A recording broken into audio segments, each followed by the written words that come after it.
दिवाळी आली की घरोघरी चकली बनवली जाते. पण चकलीचा पाया म्हणजे भाजणी ही परफेक्ट प्रमाणात झाली ना, तर चकली ही अगदी खुसखुशीत होते. तुम्हाला हे जर अशा पद्धतीने खुसखुशीत चकली बनवायची असेल, तर भाजणीचं हे प्रमाण नक्की एकदा ट्राय करून बघा. खूप छान चकली तयार होते. इथे मी जुना तांदूळ घेतलेला आहे. किराणाच्या दुकानामध्ये आपल्याला जुना तांदूळ मिळतो, जो इडलीचा असतो. तो तांदूळ घ्यायचा. मी मापाने 2 किलो तांदूळ घेतलेला आहे. मी 2 किलोची भाजणी बनवणार आहे. तर 2 दिवस आधी हा तांदूळ छान स्वच्छ असा धुवून घ्यायचा. धुवून झाला की मग सुती कापडावरती तो फॅनखाली वाळवत घालायचा आहे. तर सुती कापड असं पसरवून ह्याच्यावर तांदूळ घालून सगळीकडे छान तो तांदूळ पसरवायचा आणि सकाळ संध्याकाळ छान फॅनखाली तो वाळवायचा. याला ऊन बिलकुलही द्यायचं नाही. ऊन जर दिलं तर मग तो जास्त कडक होईल आणि चकली तुटेल. त्यामुळे फॅनखालीच हा छान असा वाळवून घ्यायचा. त्यामुळे 2 दिवस अगोदरच तांदळाची आपली तयारी करावी लागते. आता हा छान वाळवून तयार झालेला 2 किलो तांदूळ आहे. आता ह्याच्याबरोबर बाकीच्या ज्या वस्तू घ्यायच्या आहेत त्याचं प्रमाण मी तुम्हाला सांगते. आता इथे मी हरभऱ्याची डाळ घेतलेली आहे. 2 किलो तांदूळ असेल तर आपल्याला 1 किलो हरभऱ्याची डाळ लागणार आहे.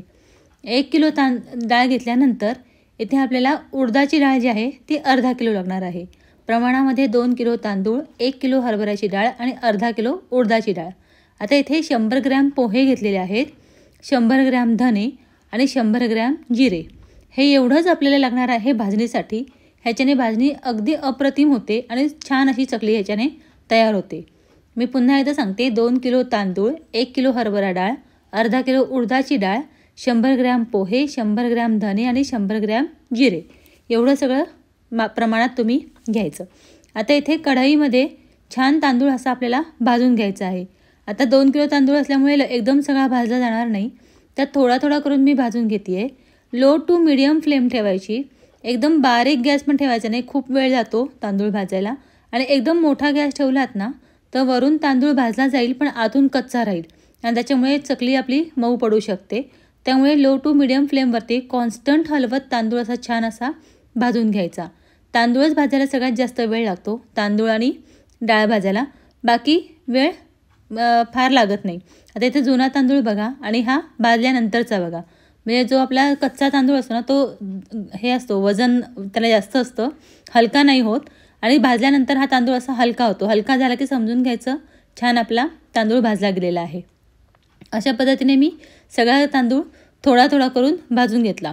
आणि एका सुती कपड्यावरती हे घालून घ्यायचं, म्हणजे कसं होतं लगेचच थंड व्हायला मदत होते. एखाद्या पातेलीमध्ये वगैरे ठेवलं ना तर त्याला घाम धरू शकतो. त्यामुळे सुती कपड्यावर किंवा परातीमध्ये तुम्ही हे ठेवू शकता.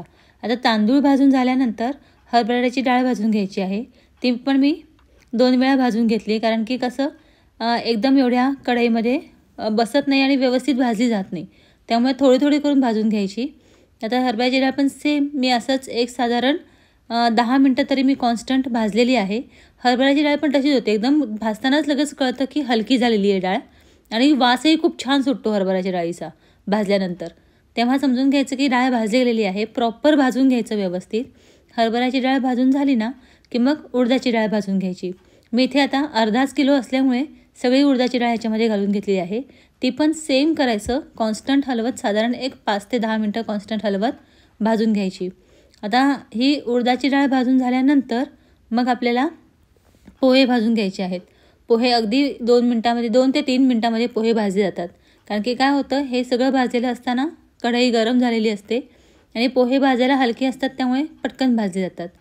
पोहे भाजून झाले ना की तेही सगळं ह्याच्यावरती एकावर एक सगळं घालून घ्यायचं भाजून झाल्यानंतर, कारण की आपल्याला त्याची एकत्र करूनच भाजणी तयार करायची आहे. आता पोहे भाजून झाले की मग आपल्याला इथे धने भाजून घ्यायचे आहेत. पोहे आपण काय घालतो, कारण की जो खुसखुशीतपणा येतो ना चकलीला तो पोह्यांमुळे येतो. त्यामुळे पोहे आपल्याला आवर्जून घालायचे आहेत. खूप जास्तही घालायचे नाहीत, कमीही नाही, बरोबर 100 ग्रॅम घालायचे. धने आणि जिऱ्याने छान असा स्वाद येतो, त्यामुळे धने आणि जिरेही 100 ग्रॅम घालायचे, ज्याच्याने खमंगपणा येतो भाजीला आणि खूप छान असा वास येतो.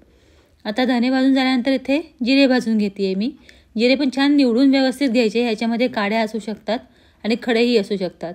निवडून व्यवस्थित जिरेही छान भाजून घ्यायचे. आता हे जिरे भाजून झाल्यानंतर तेही ह्याच्यामध्ये घालून घ्यायचे. आता ही भाजणी थंड होऊ द्यायची. थंड झाल्यानंतर सगळी छान व्यवस्थित एकजीव करून घ्यायची, व्यवस्थित अशी मिक्स करून घ्यायची. मिक्स झाल्यानंतर आता मी 2 किलोच्या प्रमाणात साधारण आता हे जवळजवळ 3.5 किलो ही भाजणी तयार झालेली आहे, सगळं जर प्रमाण धरलं तर. त्यामुळे मी गिरणीतून दळून आणणार आहे. घरामध्ये मिक्सरमध्ये वगैरे बिलकुलही दळायची नाही, व्यवस्थित दळली जात नाही, चकली आपली व्यवस्थित होणार नाही. आता अशी भाजणी दळून आणल्यानंतर पुढच्या व्हिडिओमध्ये मी चकली कशी बनवायची हे दाखवणार आहे. तर नक्की तुम्ही पुढचा व्हिडिओही आवर्जून बघा. भाजणीचा असा खमंग वास येतोय की कधी चकली बनवते असं झालंय.